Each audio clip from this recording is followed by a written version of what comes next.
linggo ng ating anibersaryo at ng ating Bible Conference, Nehemiah chapter 9. Babasahin ko po ang unang 6 na mga talata, bagamat iminimungkahi ko sa bawat isa na maging matyaga na sa inyong pagbubulay-bulay ay basahin ninyo yung buong kabanata, sapagkat naniniwala ako na ito ay larawan. Ang buhay ng bayang Israel ay larawan ng buhay natin, at makikita ninyo sa pagbabasa ninyo na ito ay sumasalamin sa maraming tagpo sa ating mga buhay. So I encourage you in your morning or in your regular devotion, please pay attention to this particular chapter. Verse 1 of Nehemiah chapter 9 ng ikadalawamput-apat na araw nga ng buwang ito ay nagpupulong ang mga anak ng Israel na may pag-aayuno at may pananamit ng magaspang at may lupa sa ulo nila. At ang binhi ni Israel ay nagsihiwalay sa lahat ng taga-ibang lupa o taga-ibang bayan at nagsitayo at nangagpahayag ng kanilang mga kasalanan at ng mga kasamaan ng kanilang mga magulang. At sila'y nagsitayo sa kanilang dako at bumasa sa aklat ng kautusan ng Panginoon nilang Diyos ng isang ika-4 na bahagi ng araw. At ang isang ika-4 na bahagi ay nagpahayag ng kasalanan at nagsisamba sa Panginoon nilang Diyos. Nang magkagayoy, nagsitayo sa mga baitang ng mga Levita si Jesua, si Bani, si Kadmiel, si Sebanya, si Boni, si Serebias, si Bani, si Chenani, at nagsidaing ng malakas sa Panginoon nilang Diyos. Nang magkagayoy ang mga Levita, si Jesua at si Kadmiel, si Bani, si Hosabrias, si Serebias, si Odaya, si Sebanias at si Petaya ay nagsipagsabi, kayo'y magsitayo at magsipuri sa Panginoon ninyong Diyos na mula sa walang pasimula hanggang sa walang hanggan, at purihin ang iyong maluwalhating pangalan na mataas ng higit sa lahat ng pagpapala at pagpupuri. Ulitin ko, mataas ng higit sa lahat ng pagpapala at pagpupuri. Lalong matayo, lalong dakila ang ating Panginoon kaysa lahat ng pagpapala na maaaring tinatamasa mo ngayon, kaysa lahat ng pagpupuri. Bayaan mong matanim yon ng maigi sa iyong puso. Ulitin mo sa iyong sarili. Mangusap ka sa iyong sarili. Ang aking Panginoon ay lalong mataas, lalong dakila, lalong maluwalhati kaysa lahat ng ibang mga bagay, kaysa lahat ng ibang mabubuting mga bagay. Turuan mo ang iyong sarili, ipaalala mo sa iyong malilimuting sarili kung kaano kadakila ang Diyos sa iyong buhay. Ikaw, talatang 6, ang Panginoon, ikaw lamang, ikaw ang lumikha ng langit ng mga langit, pati ng lahat ng natatanaw roon, ng lupa, ng lahat ng bagay, at iyong pinamalaging lahat. Mahalaga yon. Muli, mangusap ka sa iyong sarili. Muli, ipaalala mo sa iyong sarili lahat ng meron ka, lahat ng tinatamasa mo. May isang lumikha, isa lamang. May isang nagbigay, isa lamang. At may isang nagpapamalagi, isa lamang. At yan hindi ikaw. At yan ay hindi ang asawa mo. At yan ay hindi ang trabaho mo.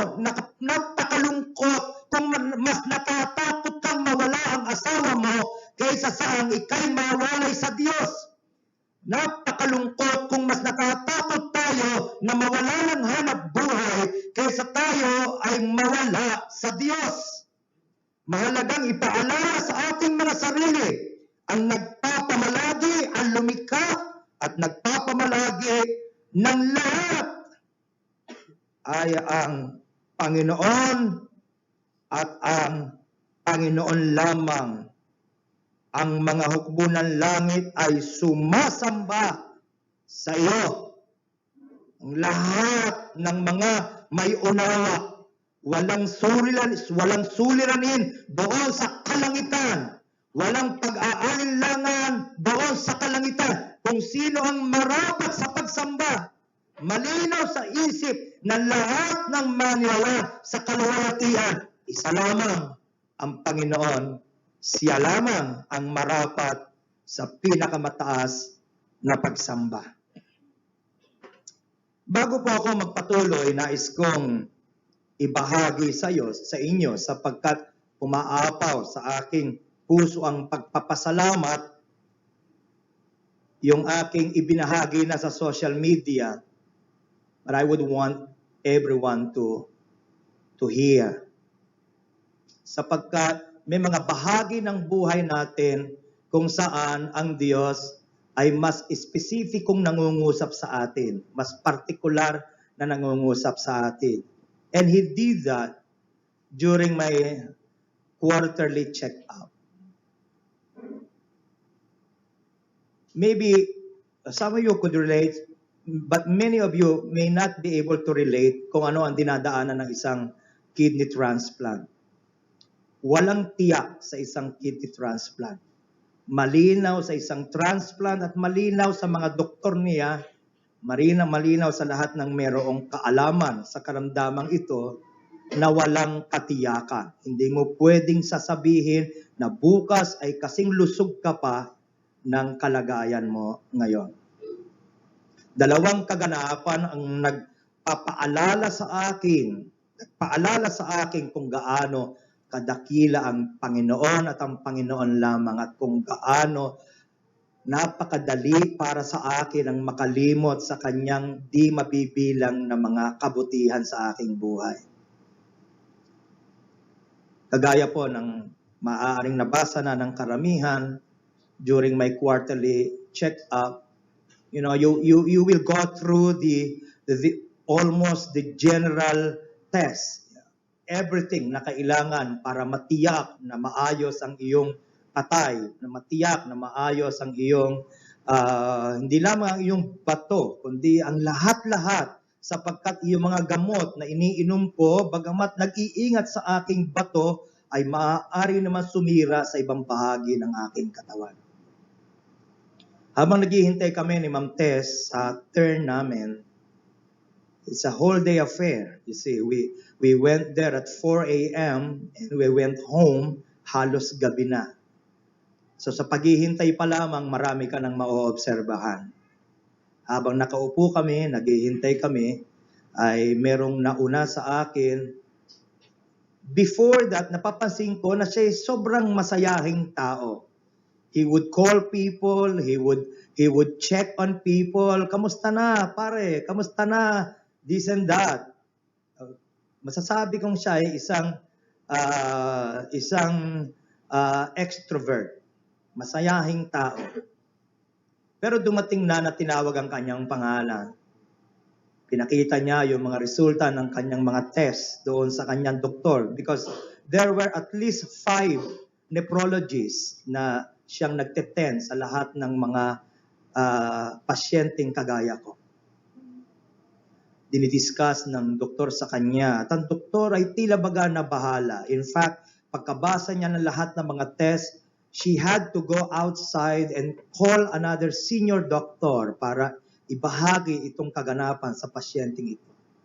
To make the long story short, ang pasyenteng ito na sinusundan ko ay nagdidelikado na sa kanyang kidney, transplanted kidney.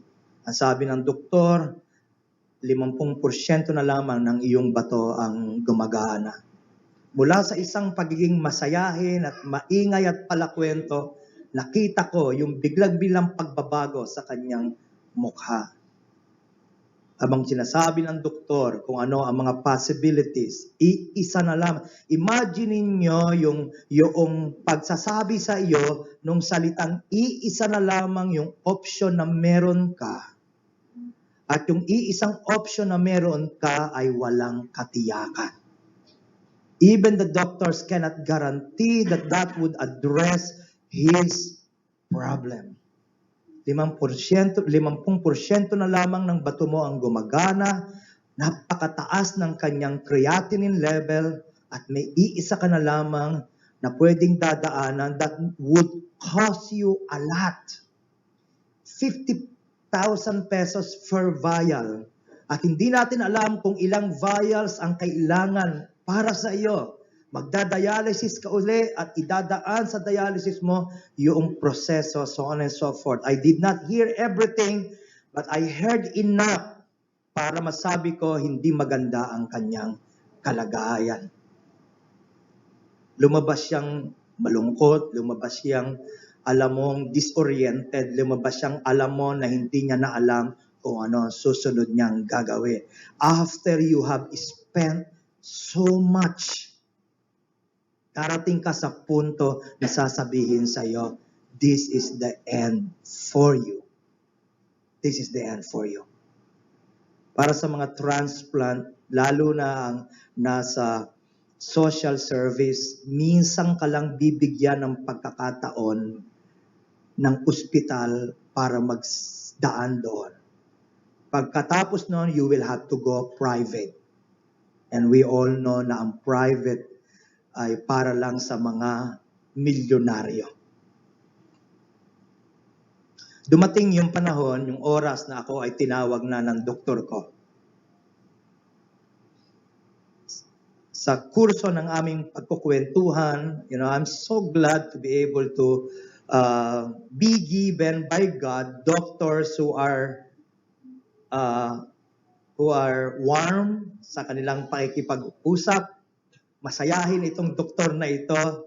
Sapagkat bago siya, tinanong niya ako, Pastor, alam niyang pastor ako, Pastor, ilang taon na po kayo? O gaano po kayo kataga? O unang niya ng tinanong ay kung ako ba ay related ba sa akin yung aking kidney donor. Sabi ko, hindi po. Ako po ay recipient ng kidney ng isang cadaver, ng isang namatay o nag-agaw buhay, so clinically dead na tao, at ako ay recipient. At nagkwento na ako, excited akong ikwento kasi na I was the third choice. I was not even the first. I was the third. We were there very early in the morning, nung araw na ako ay itinransplant, very early in the morning, pero sabi sa akin, you will have to wait, ipinoprocess pa po yung dalawang nauna sa iyo na una naming option. Midday, binalita sa akin, rejected yung isa, nagkaroon ng problema. Because you will have to go through more tests bago ka isa lang. Nung gabi na, binalita ng in charge sa amin, nasa loob na po ng operating room yung pangalawa. I'm afraid na hindi kayo ang recipient. We went home. Nasa Baliwag Transit kami going home. We received a text, or I cannot remember, a call. Rejected yung nasa operating room na. Bumalik kayo dito. Kayo ang recipient. So I told my doctor the story. Sabi nung doktor, Sir, gaano po ninyo katagal bago nyo nakuha yung match nyo? Ang tanda ko po, 2 to 3 months. Pero sabi ni Ma'am Tess, mga 4 months yata. Napakaikli po nung panahon. Meron po akong mga pasyente ngayon. May kayang bumili ng bato. Pero hanggang ngayon, years na ang inabot, wala pa ring match. At marami akong kilala na nakamatayan na walang match. Doon nag-dawn on me, how great is this God in my life. Una, pwedeng ako yung meron na lamang 50% ng bato na hindi na gumagana. Pangalawa, in the first place, pwedeng hindi ako transplanted hanggang ngayon.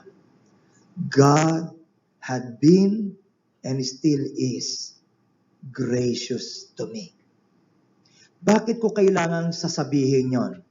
Because that is the context of what we're going to study this morning. So let us go back to our passage. Gusto kong ipapansin muna sa inyo ang ilang mahalagang mga bagay na binanggit ko na noong una natin itong pinag-aralan during the Bible conference. Sa verse 1 again of Nehemiah chapter 9, ng 24 na araw ng buwang ito, yung chapter 8 ng Nehemiah at chapter 9, lahat ng yan nangyari lang in 1 month. Lahat ng nakatala dyan ay naganap only in 1 month. So sabi ng the 24th day of the month, ng 24 na araw nga ng buwang ito, nagpupulong ang mga anak ni Israel na may pag-aayuno at may pananamit na magaspang at may lupa sa ulo nila. Yun yung una kong gustong ipapansin, na yung disposition mo sa labas, yung pananaw mo, kung paano mo dinadala sa sarili mo ay refleksyon, salamin ng nangyayari sa puso mo. Kung nagre-rebelde yan, nakikita iyan sa pagsasalita mo, nakikita iyan sa pagkilos mo, maging sa pananamit mo, nakikita kung paano mo dinadala ang sarili mo, pinakikita mo na ikaw ay nagre-rebelde sa Diyos, na ikaw ay nagre-rebelde sa iyong kapaligiran, marahil na ikaw ay nagre-rebelde maging sa simbahan. But on the other hand, ang isang tao na nagkaroon ng encounter with God, kagaya ng ating nababasa dito, ay kinakikitaan din ng kakaibang disposisyon. Pinipili nila na magdadamit ng damit na magaspang, hindi dahil mas banal sila sa gayon. Naglalagay sila ng lupa sa kanilang mga ulo, hindi dahil pinakikita nila ang kanilang pagkarelihiyoso. Ginagawa nila ito sapagkat lubhang nadudurog ang puso nila sa pakikipag-ugnay nila sa Diyos. Matatandaan nyo na sa Kabanatang 8 ay binabasa ang salita ng Diyos at ang naging bunga nito sa kanila, dinudurog ang puso nila. At habang nadudurog ang puso nila, sila ay pinapababa nito. They were being humbled by the word of God that was being preached to them, was being read and preached to them. Totoo na may mga pagkakataon na ang ating panlabas na kilos, anyo, pananamit, lahat na ay pwedeng dayain. Totoo yon. Pero totoo din na isang tao na binabago ng Diyos ay mayroong bagong pagtanaw sa kanyang pamumuhay. Hindi mo pwedeng sasabihin, hindi mo naman nababasa ang puso ko. Ba't ang pinapansin mo kung paano ko kumikilos at kung paano ko nananamit at kung paano ko dinadala ang sarili ko. Hindi ko kayang basahin ang puso natin, bawat isa sa atin. Ngunit sa pagtuturo ng Biblia, may malaking koneksyon iyan. Kamusta ka, kapatid? Kamusta ang iyong aura? Kamusta yung disposisyon sa buhay? Kamusta yung pananaw? Kamusta yung pagsasalita? Ikaw ba yung tao na patuloy na kumikilala na ang Diyos ay kailangan mo sa buhay mo? O ikaw yung tao na mayroong kapalaluan sa pagsasalita? Kaya ko, matalino ko, magaling ako, mas ganyang ginawa ko. O kapatid, isang napakadelikadong daan ang ating dinadaanan kung ganito ang ating diwa. So ang kanilang panlabas na anyo ay sumasalamin sa kababaang loob at durog nilang puso. Pangalawa, na mapapansin natin dito, ang sabi ng talatang 2, at ang binhi ni Israel ay nagsihiwalay sa lahat ng taga-ibang bayan, nagsitayo at nangapahayag ng kanilang mga kasalanan at ng mga kasamaan ng kanilang mga magulang. Kung ang panlabas na anyo ay nagpapahayag ng durog at mababang puso, kung saan ka naman nakatayo at kung saan ka nakapanig, ay nagpapahayag naman ng iyong katapatan. Where is your loyalty? Nasaan ang iyong katapatan? Nilinaw nila ang boundary. Nilinaw nila kung kanino sila nakapanig. Wala sila sa gitna. Sila'y nakahiwalay sa karamihan. At sila'y pumanig kung saan. Malinaw sa kanila, ito ang dako kung saan nandoon ang pabor ng Diyos. At hindi ito pagmamalaki. Hindi nila ibinubukod ang sarili nila dahil minamasdan nila ang sarili nila mas mahusay kaysa iba. Hindi gayon. Sila ay nagiging sensitibo pagkat binabasa nga ang salita sa kanila. Sa matagal na panahon, hindi sila nakarinig ng salita. At sa unang pagkakataon nito, binabasa, itinuturo sa kanila. At may kagayakan ng puso nila na pakinggan at sundin. Hindi lang pakinggan, sundin ang lahat ng salitang naririnig nila. And this very act is one good example. Go with me for a while to Leviticus chapter 20. Mark your place in Nehemiah and go with me to Leviticus 20.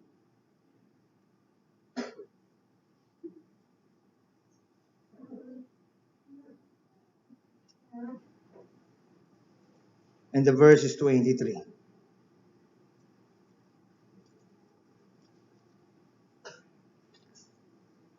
Dito nila naunawaan ang bagay na iyan. Bakit nila ibinukod ang sarili nila sa karamihan? Bakit sila nanindigan na ito ang panig ng Diyos? Sabi ng Leviticus 20 in the verses 23, huwag kayong lalakad ng ayon sa mga kaugalian ng mga bansang aking palalayasin sa harap ninyo, sapagkat ang lahat ng kasamahang ito ay ginawa nila, kaya ko kinapupuotan. Verse 26, kayo'y mga pakabanal, kayo'y mga bukod, kayo'y mga hiwalay. Yun ang ibig sabihin ng magpakabanal. Kayo'y magpakabanal sa akin, mabukod para sa akin, mahiwalay para sa akin. Sapagkat akong Panginoon ay banal at kayo'y ibinukod ko sa mga bayan upang kayo maging akin. Oh mga kapatid, solemno, itong mga salitang ito, paalala sa ating lahat, kinalaban ang lahat ng nakapaligid sa atin na ang katapatan mo ay sa Diyos. Kasama mo sila sa lahat ng bagay. Kasama mo sila sa hanap buhay. Kasama mo sila sa paglalaro. Kasama mo sila sa iba't ibang endeavor. Pero klaro sa kanila na pagdating sa usapin ng katapatan sa Diyos, pagdating sa usapin ng mga bagay ng Diyos, kinakailangan mong bumukod, kinakailangan mong i-prioritize, kinakailangan mong unahin ang mga bagay na para sa dakila mong Diyos. Klaro ba sa kanila yon?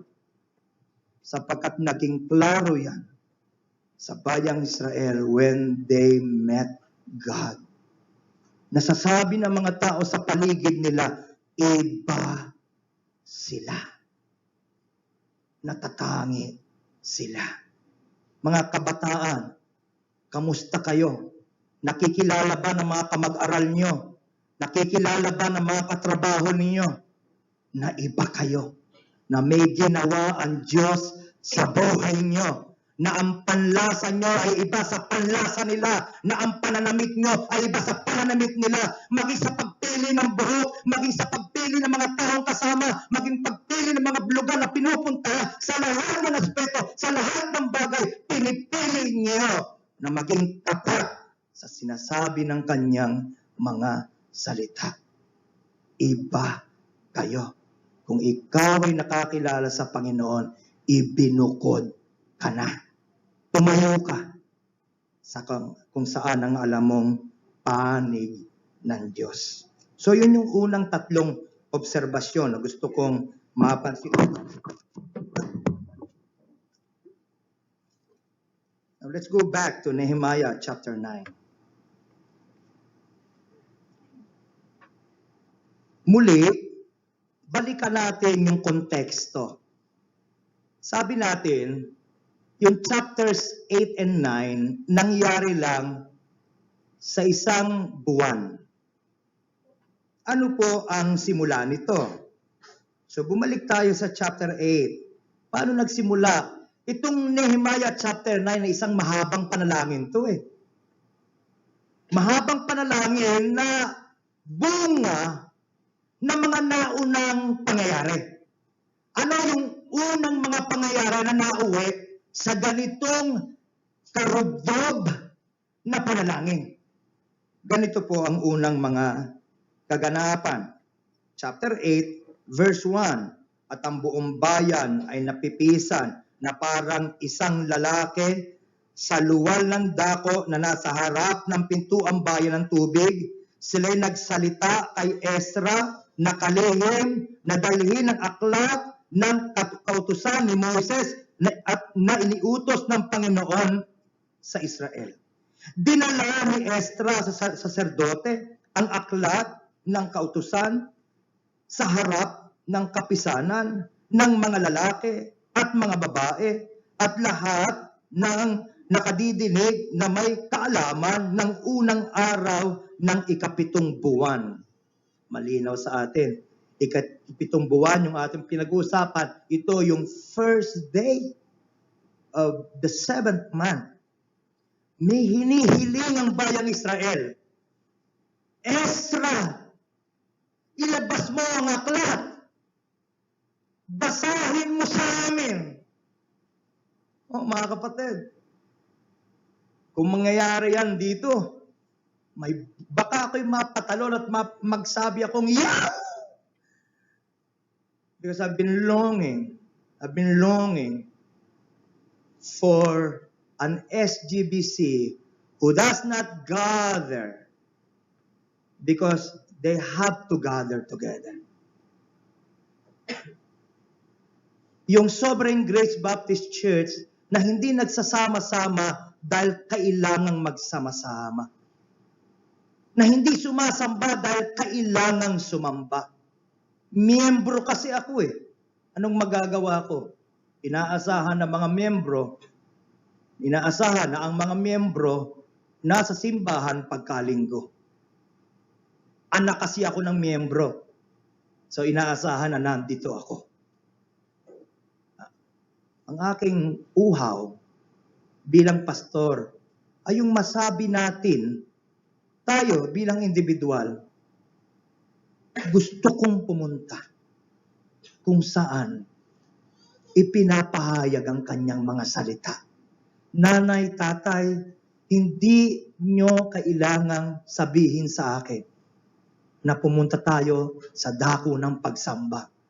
Gusto ko pong pumunta.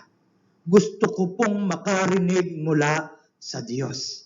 Marami na po akong dinaanan sa linggong nagdaan. Marami na po akong narinig. Marami na po akong nakausap. Sa pagkakataong ito, Panginoon, gusto kong makarinig mula sa iyo. That's what happened to them. Yun yung nangyari sa kanila. Ilabas mo ang aklat. Magbasa ka, Ezra. Mangaral ka. Verse 3.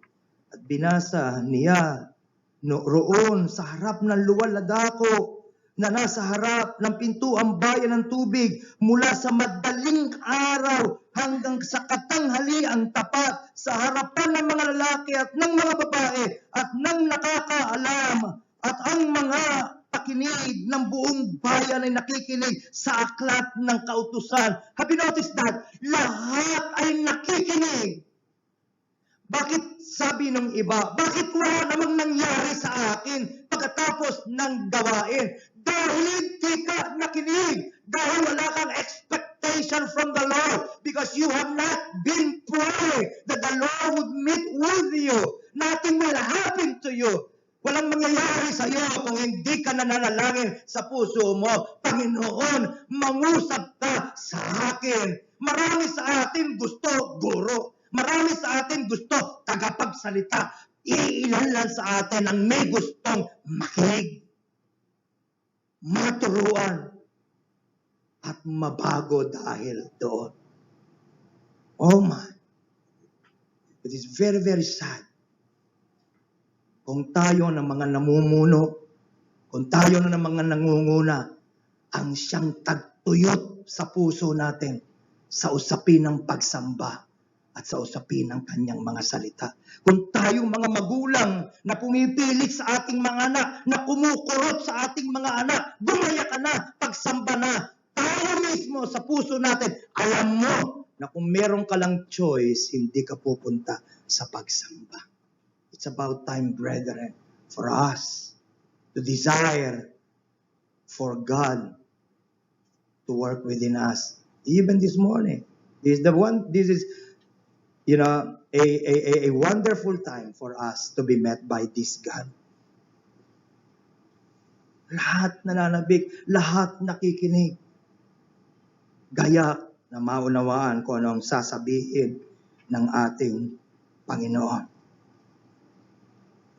At habang naririnig nila ang salita na ipinapangaral, may ginagawa yun sa puso nila. Isang magandang halimbawa ay dito sa talatang 10 of the same chapter, 8. Nang magkagayoy, kanyang sinabi sa kanila, magsilakad kayo ng inyong lakad. The word of God was being read. Pinabasa ang salita ng Diyos dito.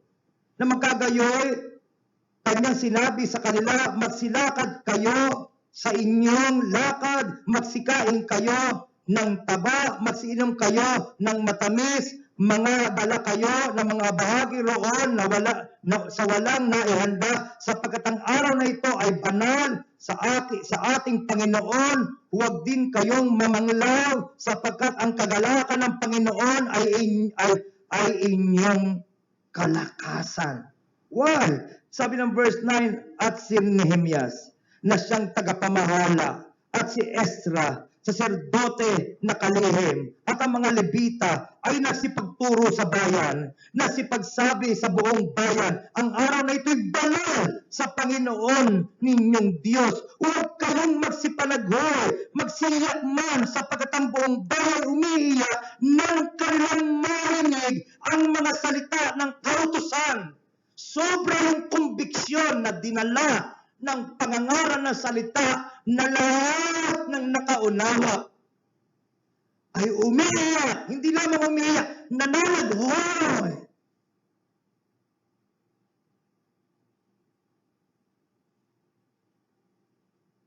And it was a beautiful sight for me to see many of you, the last night of our Bible conference, weeping and crying.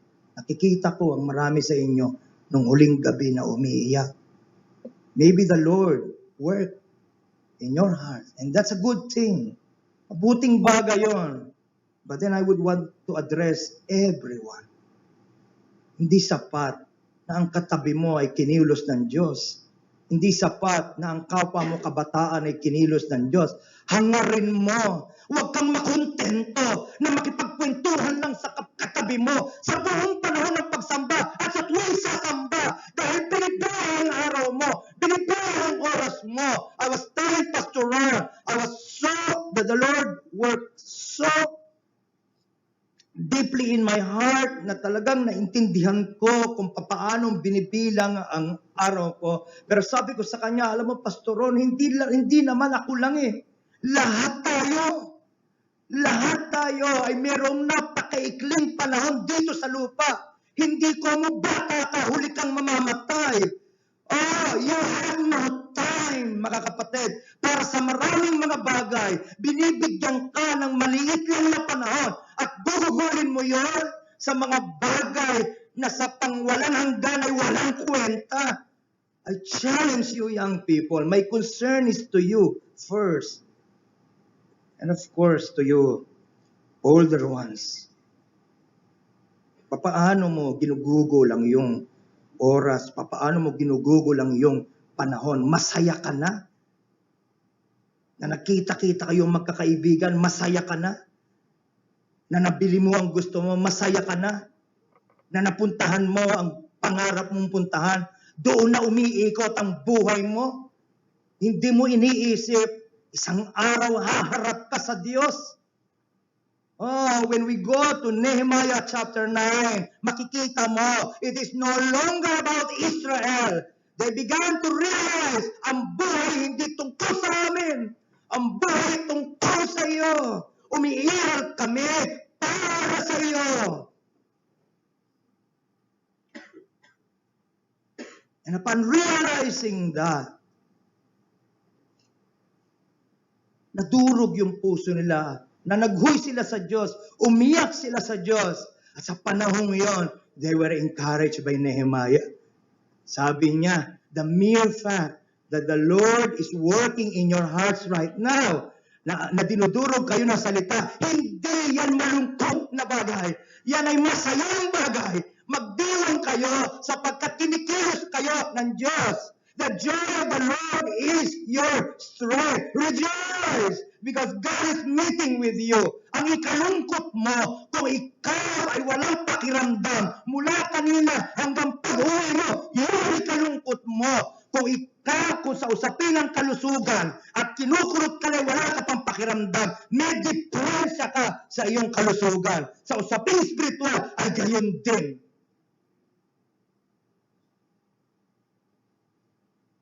Nakalak si Nehemiah na makita niya that the congregation was weeping. Rejoice!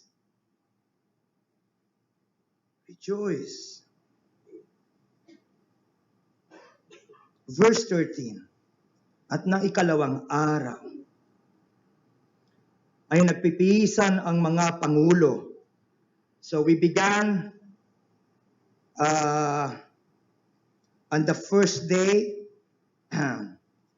of the month, di ba? Of the 7th month. We began reading. Now dito makita nyo na ikalawang araw na. At na ikalawang araw ay nangapisan ang mga pangulo ng mga sambahayan, ng mga magulang, ng buong bayan, ng mga serdote, mga Levita kay Ezra nakalihim upang makinig ng mga kautusan. They just can't get enough.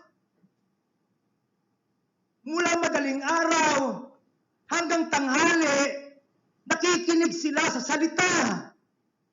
Noong sumunod na araw, nandun uli sila. Hindi mo napapansin ang panahon, hindi mo napapansin ang oras kapag ka natutuwa ka, naliligayahan ka sa nakikita mo at nararanasan mo. Amen?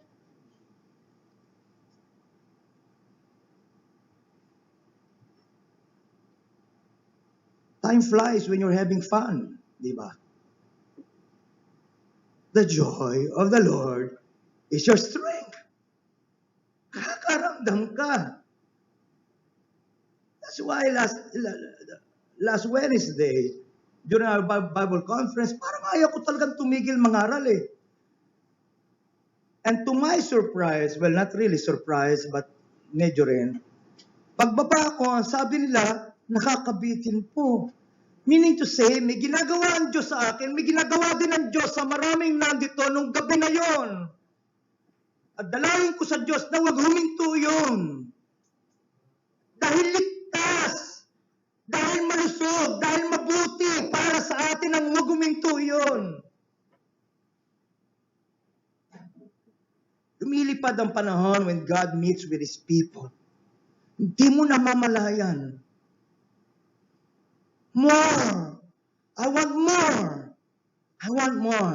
When was the last time na nakikipag-usap ka sa Panginoon, na nanalangin ka sa Panginoon, na hindi mo na alintana kung mahuhuli ka sa trabaho, hindi mo na alintana kung meron kang hindi mapupuntahang isang appointment because you were so enjoying your fellowship with the Lord. Kung sasabihin mong matagal-tagal na mga kapatid, maybe it's about time for us to go back where we belong. We are His peculiar people. For this God to choose you. For this God to have favor on you. Ikaw, ang dami-dami ng tao, why have you chosen me? Out of millions of your child to be, why me, Lord? This is beyond explanation, brethren. Only God knows. Isa lang alam natin, we were blessed. We were blessed. Mahalaga, kapatid. At kung hindi naman iyon ang kalagayan mo, kung malinaw sa iyo na hanggang ngayon, lumalakad ka sa buhay na ito, na umiikot lang sa mga bagay, plano, pangarap, na tungkol din sa buhay na ito. Imagine niyo kung gaano kablik yung ganong pananaw, kukuti-kutitap yung ganong pananaw. At itatapos niyan kung malaman mong 1 linggo na lang ang ikabubuhay mo. Tapos na, nangangarap ka, gusto mong mag-asawa, gusto mong matrabaho, gusto mong ma-promote, gusto mo this, gusto mo that, gusto mong marating. Isa lang balita ang kailangan mong marinig. Huling mga araw mo na lang. Nakikita mo ba yun? Pero hindi mo yun napapasin kasi hindi mo pa naririnig. Alam naman natin na sa maraming pagkakataon, hindi mo alam kung kailan ka mamamatay. Hindi lang sa maraming pagkakataon. Sa lahat ng pagkakataon.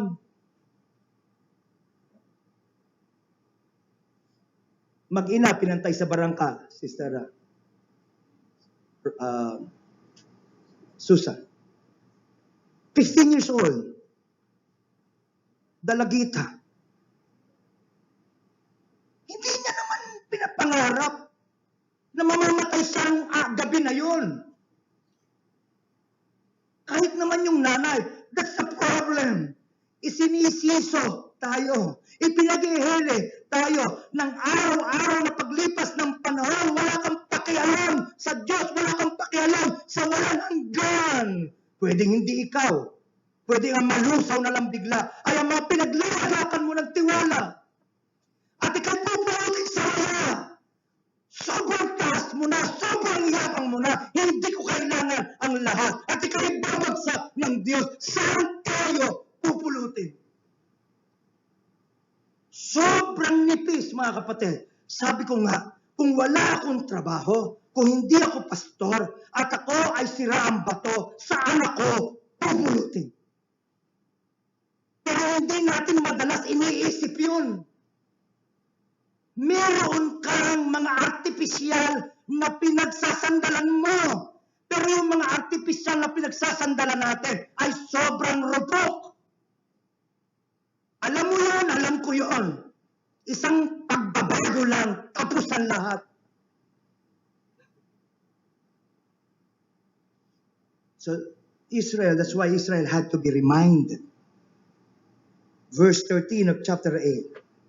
At na ikalawang araw, nagpipisan ang Pangulo, sambahayan ng magulang ng buong bayan, mga saserdote, Levita, kay Esra, kalihim, upang makinig sa mga salita ng kautusan at kanilang nasumpungang nakasulat sa kautusan kung paano iniutos ng Panginoon. They were not only ready to listen, they were ready to obey. Lahat ng marinig nila, gayak nilang sundin. So, nung marinig nila kung paanong iniutos ng Panginoon sa pamamagitan ni Moises na ang mga anak ni Israel ay magsisitahan sa mga balag at sa kapistahan ng ikapitong buwan, that would be the 15th of the 7th month. Utos yan ng Panginoon kay Moises, pero sa pagdaan ng panahon, nakalimutan na nila at hindi na nila ginawa. Hindi na kasi binabasa ang salita sa kanila. Matagal na natago ang salita. And that's what happens. Habang lumalayo ka sa salita, nawawalan ka ng nalit ng kalooban ng Diyos. Habang naglilibang ka sa pakikipag-ulayo sa Kanya sa panalangin, nawawalan ka ng sensitivity kung saan ka dinadala ng Diyos. Tatagpuan mo ang sarili mo na naliligaw. At madali mong ginagrab ang unang opportunity na nilalagay sa harapan mo because you don't know any better.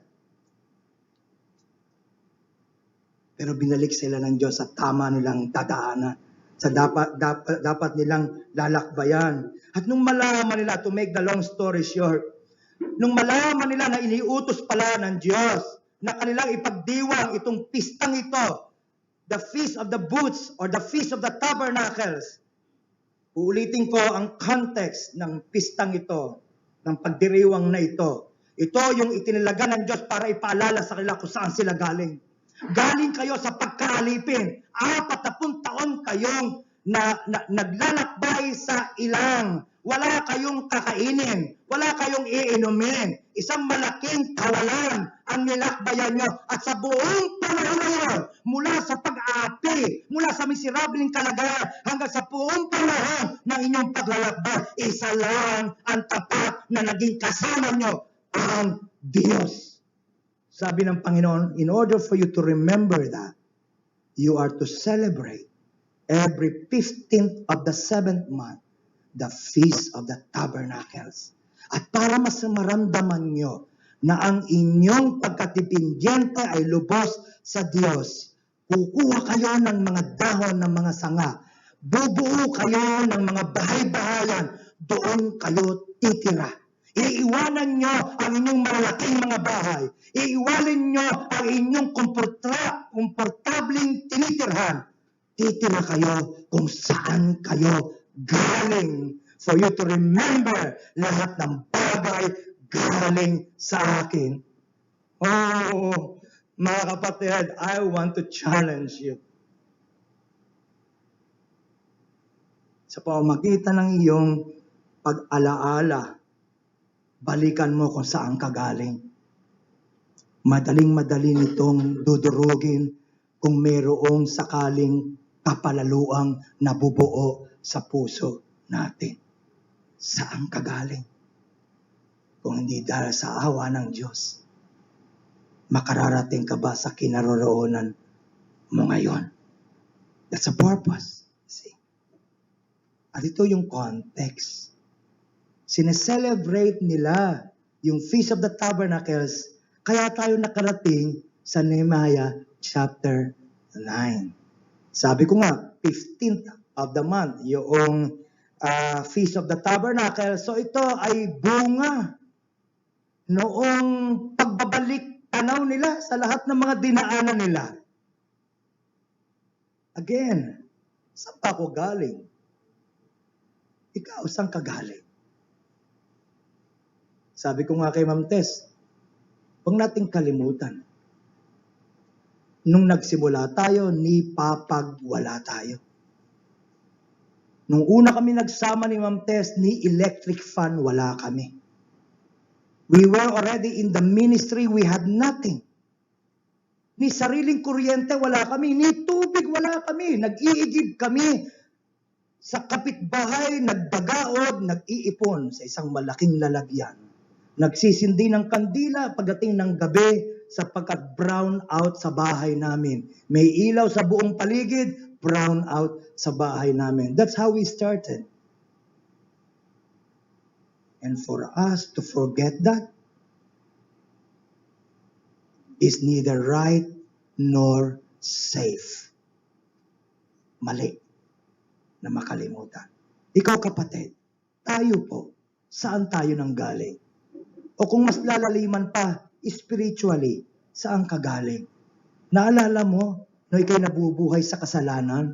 Nung tayo nasa kasalanan pa, kung papaanong lahat ng tinatangka mong magdala ng kahulugan sa buhay mo ay palaging nag-iiwan ng malaking basyo. Nakalimutan mo ba kung mula ka saan sinagip ng Diyos? It's about time for us to be reminded of all these wonderful things na ginawa ng Diyos sa buhay natin. Sa chapter 9, nagsimula ito sa isang panalangin. Mahabang panalangin. Now, higit pa ito sa pagpapahayag ng pinaniniwalaan nila. Higit pa ito sa pagsasabi ng naiintindihan nila sa utak nila. Diyan tayo eksperto eh. Ang sabihin ng tamang salita dahil natutunan natin sa utak natin. Nabasa mo, naaral mo, sinasabi mo. Pag may hihingi sa'yo ng payo, mahuhusay tayo magpayo. Bakit? Puno ang utak natin ng data. Dumating sa punto ang bayang Israel na hindi na lamang sa utak nangyayari ang pagsamba. May nangyayari at may ginagawa ang Diyos sa loob nila. Hindi na lang nila pinapahayag kung ano ang naaaral nila sa Sunday school. They were actually confessing their experience. They are convicted of their sins. Yung sinasabi nila, nadadaanan nila. Nang sinabi nilang nadudurog ang puso namin, nadudurog talaga. Hindi lang dahil ng masarap pakinggan. Hindi lang pag inaawit natin, through it all. Hindi lang pagka inaawit natin, we are complete in you, so on and so forth. It is no longer just a song for them. It's an experience. Panginoon, sino ako kung hiwalay ako sa iyo? Isa na itong karanasan. Ang salita ng Diyos sa pamamagitan ng kanyang espiritu ay dumalaw sa kanila at naway dumalaw din sa atin. Sila ay mayroong malinaw na unawa, nagkasala sila sa Diyos. Hindi na ito panahon ng pangangatwiran. Ito ay panahon ng pagsasabi, opo, opo. Lahat ng sinabi mo sa iyong masalita ay totoo. Sa akin, ako ay guilty. Ako ay nagkasala laban sa iyo. Naintindihan nila na malayo sila sa dapat sana'y lugar nila sa kanilang relasyon sa Diyos. Sobrang, I don't know kung nararamdaman nyo yung damdamin na kapaloob dito. But it's a deeply moving senaryo. Para bagang isang babae na nagtaksil sa kanyang asawa at may malinaw siyang unawa na nasa brink, nasa dulo na ng tuluyang paghihiwalay, tuluyang pagkasila ng kanilang relasyon, ang kanilang kalagayan. Parang isang babaeng may asawa na nagmamakaawa sa kanyang asawa, lalaki, patawarin mo ako. Nagkasala ako. Lumayo ako sa iyo, nanlamig ako sa iyo. Ipinagpalit kita sa iba. Ako ang dahilan bakit nasira ang ating kaugnayan. At meron ka ng lahat ng dahilan para talikuran ako. Meron ka ng lahat ng dahilan para itapon ako. Meron ka ng lahat ng dahilan para pabayaan ako. Gayon ang kalagayan ng bayang Israel. Oh God, you have all the reason to forsake me. I have sinned against you. Not only once, but always. That's why the challenge to you to read the rest of the chapter Dahil paulit-ulit, ang Diyos, papaboran sila, ang Diyos, iingatan sila, susustinan sila from creation. That's 9:6 of Nehemiah. From creation to the wilderness, to the time of the judges and the kings and the prophets. Ang Diyos may katapatan, ang Diyos may kagandang loob na umalalay sa kanila. Pero lagi naman lumilimot sila, lagi naman tumatalikod sila. Tataksil sila. Mabuo sana tayo uli. Dahil mahal kita. Mga kapatid, yung realization ng Panginoon. Pagka pala lahat ng ito ay inalis, nakikita kong ikaw lang ang mahal ko. At ikaw lang ang kailangan ko.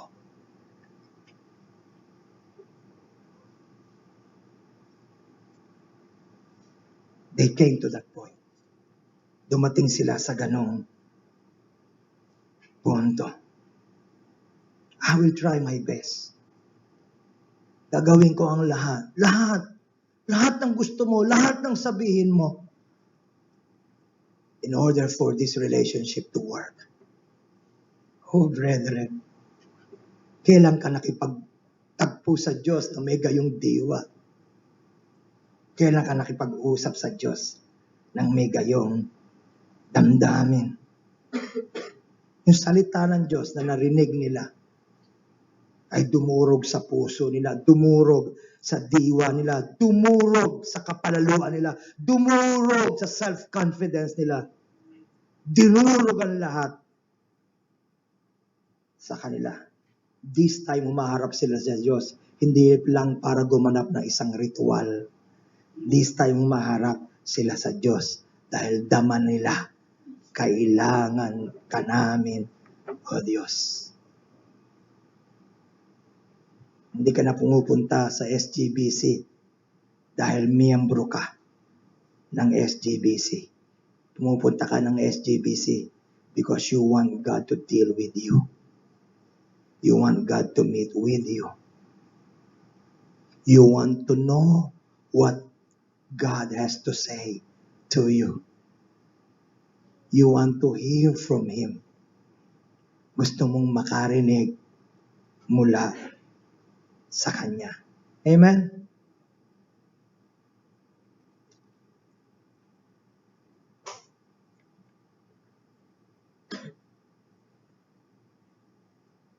Kung mayroon mang constant refrain dito sa prayer na ito, ay hindi tungkol sa atin Tungkol sa Diyos. Ang Diyos ay mapagbiyaya. Ang Diyos ay maawaing Diyos. Halimbawa, doon sa verse 16 ng Nehemiah chapter 9, ngunit sila at ang aming mga magulang ay nagsigawa na may kapalaluan. Nagpatigas ng kanilang leeg, hindi dininig ang iyong mga utos. You know what? Yung mga description na yun yung description na ginagamit mismo ng mga Israelita laban sa Ehipto. Ang matigas na leeg na Ehipto. But now they were ready. Hindi na ang mata nila nasa Ehipto, ang kaaway nila, ang mga di sumasampalataya. This time, sinasabi nila, gaya kami ng hindi sumasampalataya. Hindi kami umaasta na parang kami ay anak ng Diyos. Umaasta kami na parang kami kaaway ng Diyos. Kami ang matigas ang leeg. Hindi sila, kami ang matigas ang leeg. Oh brethren, dumating na ba tayo sa punto na hindi na ang pangunahin mong concern ay kung ilan ang kasalanang nagagawa ng mga kapitbahay at kapatiran mo. You are more concerned sa kung gaano ako karumi sa harap ng Diyos. Oh, brethren, it's very, very easy for us na makita ang mantsa sa buhay ng bawat isa. Nakakalimutan natin, ang puso natin ay bulok na nangangailangan ng patuloy na pagbabago mula sa Diyos. Instead of praying, Lord, turn them to you. This time, turn me to you. Ako muna, Panginoon. ibaling mo ako sa iyo. Praise God. Sa 17, nagsitanggi na magsisunod, hindi man naalala ang iyong mga kababalaghan, yung ginawa sa gitna nila. Dati, napaka-appreciative mo sa maliliit na mga bagay na nagpapakita ng himala ng Diyos. Paano nangyari yun? There was a time, I still remember, there was a time na I was going to school in Bethany, in Makati. Sobrang puro puno yung LRT. Paparating na yung ulan. Sabi ko, Lord, ang hirap-hirap naman po tumayo at ang hirap-hirap abutan ng ulan. Pag uwi, pwede po ba bigyan mo ko, Panginoon, ng masasakyang maluwag yung makukaupo ako? Sapagkat I was already tired. I was going to school the whole day.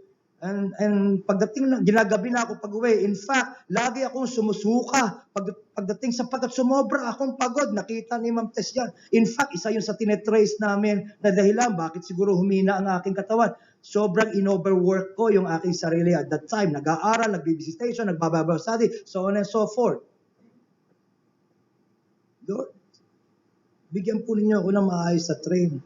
Lo and behold, dumating ang train, mga kapatid. Masikip lahat.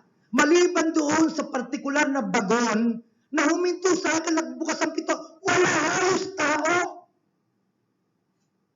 Nung panahon na yon, madali kong makita gawa ito ng Diyos. Pero sa pagdaan ng mga panahon, nakakalimutan ko na napakabuti pala ng Diyos sa buhay natin. Ngayon, mainam may maraming kaibigan. Ngayon, mainam may maraming koneksyon. Ngayon, mainam may magaling ang aral. Nakakalimutan mo na ang himala ng Diyos sa buhay mo. Nakalimutan nila ang maraming kababalaghan. Ngunit, sabi ng verse 7, ikaw ay Diyos na madaling magpatawad, mapagbiyaya, puspos ng karaan, hindi mo pinabayaan sila. Hindi pala dahil magaling kami, hindi mo kami pinabayaan. I said, it's a constant refrain. Verse 31 of the same chapter, gayon may sa iyong masaganang mga kawaan, hindi mo lubos na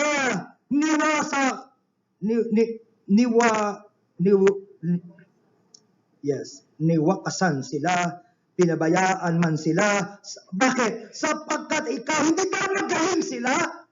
Sapagkat ikaw ay mapagbiyaya, maawaing Diyos, dakila, makapangyarihan, kakilakilabot as Diyos. Mula sa isang panalangin sa Diyos na uwi sa isang matamang focus sa Diyos. Naintindihan nila sa unang pagkakataon. Nung pinalikan nila ang buhay nila, ang buhay ko pala, hindi tungkol sa akin. Ang buhay ko pala ay tungkol sa katakilaan ng Diyos sa aking buhay.